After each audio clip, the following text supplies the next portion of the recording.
morning, Belen. I'm Stephen Kayas. And I'm Brendan Lubian, and welcome to this edition of WBLN for today, November 17th, 2016. Latin American history students took part on a 2-day seminar from the Libre Institute at the University of Miami. The Libre Initiative is a 501c4 nonpartisan, nonprofit grassroots organization that advances the principles and values of economic freedom to empower the U.S. Hispanic community so it can thrive and contribute to a more prosperous America.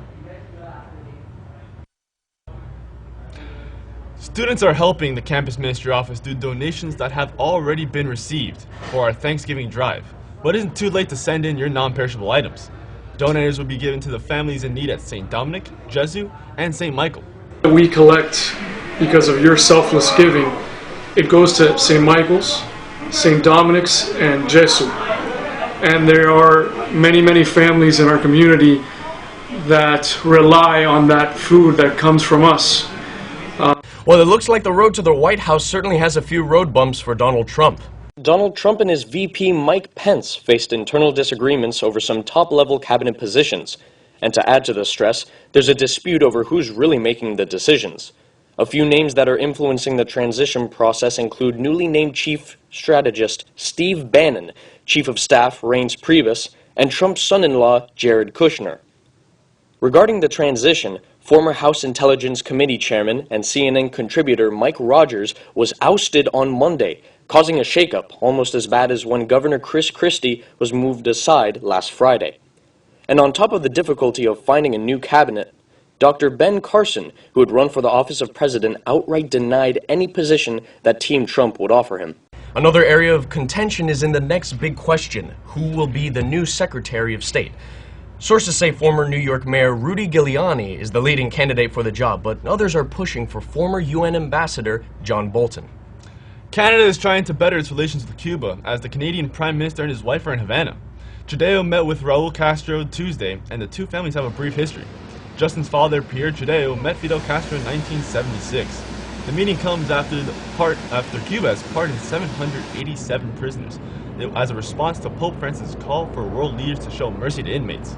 The communist country's powerful Council of State, headed by President Raul Castro, issued the sweeping pardon in honor of the Jubilee year declared by the Pope, according to the official Communist Party newspaper, Granma. Pope Francis declared the Jubilee year last December, a special time of remission of sins and universal pardon. Cuba said those pardoned include women, youths, and sick inmates. The crime for these of which were punished, their conduct while fulfilling their sentences, and their served time taken were put all into consideration. Cuba does not release data on their prisoner population, and anti-Castro descendants say the figure is very high for an island of only 11 million people. Today is the 25th anniversary of the murder of 6 Jesuits, their housekeeper, and her daughter in El Salvador. In the final hours of November 16, 1989, an elite battalion of El Salvador's military made its way into the Jesuit residence at the University of Central America. The university president, Father Ignacio Ellacuría, S.J., had become a stronghold of opposition to human rights abuses committed by the U.S.-backed military and made himself a big target for the government.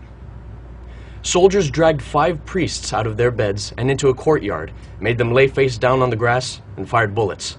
They went back inside to find another Jesuit who witnessed the killings and shot him as well. Searching the residence further, they found a housekeeper and her teenage daughter crouching in the corner of a bedroom, holding each other. The gunmen shot them too.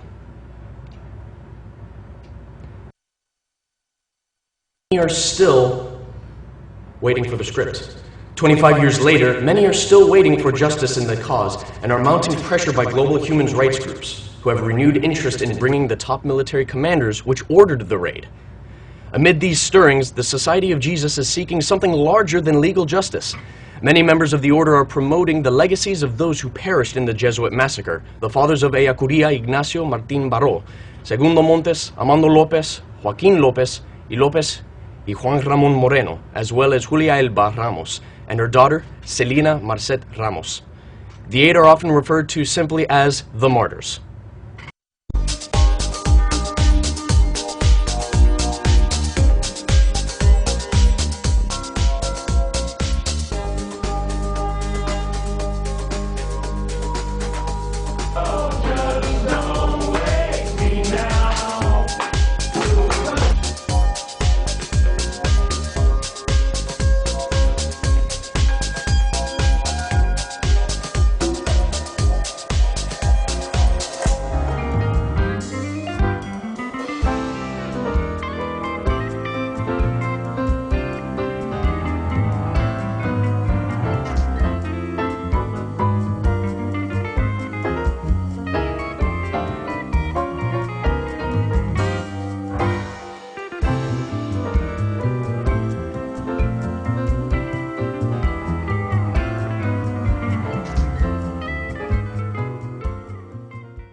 Jesus, I want to tell all little souls how indescribable is your love. Experience the beautiful story of Saint Therese of Lisieux, the Little Flower, in a live drama that will inspire everyone in your family and community. If you found anyone more unworthy than I am, which is impossible, you would grant that soul even greater graces than you have granted me. All he would have to do is abandon himself to your infinite love and mercy. Actress Audrey Ahern captures the innocence and passion of this most beloved saint of modern times in Therese, the story of a soul. Yes, I feel it.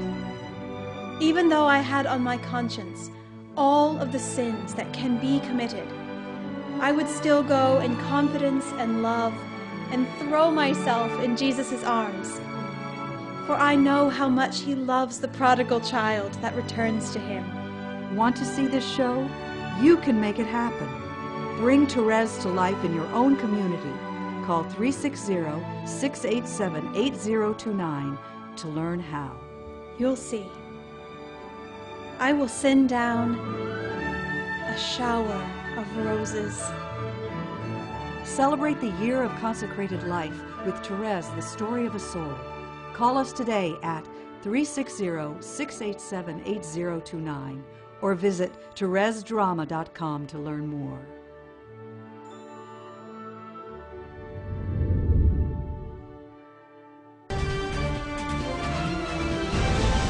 Good morning, Wolverines. Today we woke up to a nice and cool day. However, the forecast is going to show us that we are going to be having a pretty warm one for the remainder. What the map is showing is that we're going to be having a pretty clear day through the morning, but in the afternoon we should be experiencing some heavy rains. What the extended forecast is showing us is that we're going to be having a high of 79 and a low of 69. Relative humidity at 75%. That's going to be the rain in the afternoon. Winds are going to be coming in from the north-northeast at 50 miles per hour. That's where the storm's going to be hitting us from. And precipitation will be at 10%. Now, what the 3 days are going to be like, we're going to be having a high of 78 and a low of 67 on Friday. About the same on Saturday, except the low will be at 63. It's going to be a little bit colder. Sunday, going to be the coldest day out of the three. We're going to have a low at 56 and a high at 75.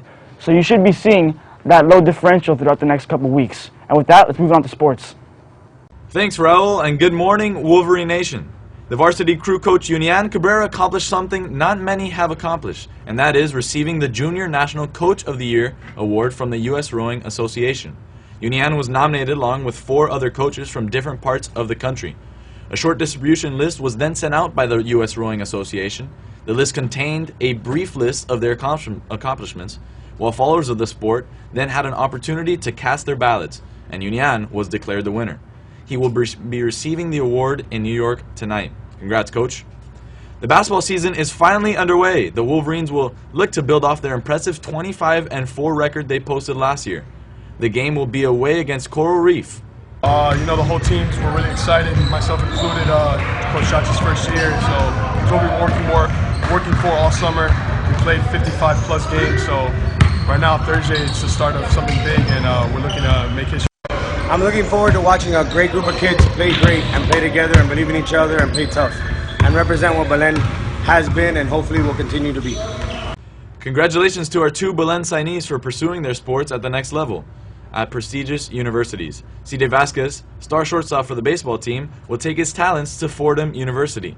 CJ came off his best baseball season of his career. Feels great just to know where I'm going to college already, to be able to help my parents out, get scholarship money to be able to go to college so that they don't have to be in the troubles of paying for it all. Also, Max Garcia del Pozo will advance his swimming career to the collegiate level by attending Marist University.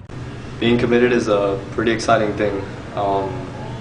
It's nice to get a lot of weight off my shoulders since I don't have to go through the whole college application process with a bunch of schools like my other friends do.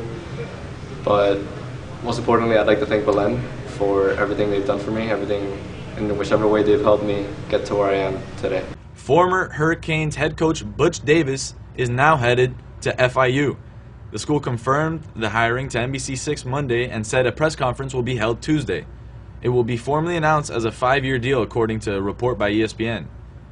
David led Miami from 1995 to 2000 and had a successful 51-20 record overall. The 64-year-old also made stops at North Carolina and in the NFL with the Cleveland Browns. Recently, the veteran coach has been working in television for ESPN and will immediately leave that broadcasting gig. FIU is in the middle of a transition after firing head coach Ron Turner on September 25th. At the time of Turner's dismissal, the Panthers had sputtered out of the gate with an 0-4 record. FIU overall is 60-40 in the last 56 games and is in need of a change. Davis brings with him experience and also a well-known and established name. The hiring should help the Panthers in recruitment going forward. While Davis's work might not show immediately, it should become evident during his 5-year run. FIU has lost 3 games in a row and will next play on Saturday against Marshall. In the MLB, and here they are right here. You never know who the Marlins could get. We have Mark Trumbo, Yoenis Cespedes. We also have Aroldis Chapman, Rich Hill, and Kenley Jensen.